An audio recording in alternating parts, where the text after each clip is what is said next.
ان اللہ لا یستحیی ان یضرب مثلا ما بعوضۃ فما فوقها،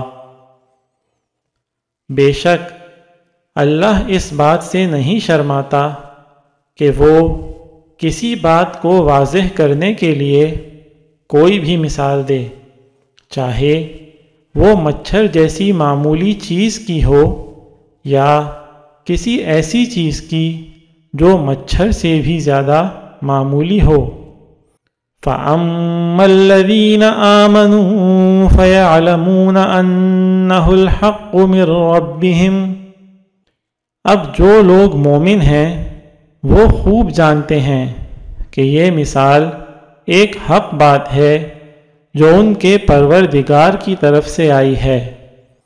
وَأَمَّا الَّذِينَ كَفَرُوا فَيَقُولُونَ مَاذَا أَرَادَ اللَّهُ بِهَذَا مَثَلًا، البتہ جو لوگ کافر ہیں وہ یہی کہتے ہیں کہ بھلا اس حقیر مثال سے اللہ کا کیا مطلب ہے؟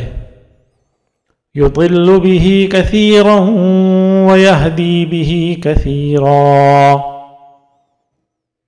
اس طرح اللہ اس مثال سے بہت سے لوگوں کو گمراہی میں مبتلا کرتا ہے اور بہت سوں کو ہدایت دیتا ہے۔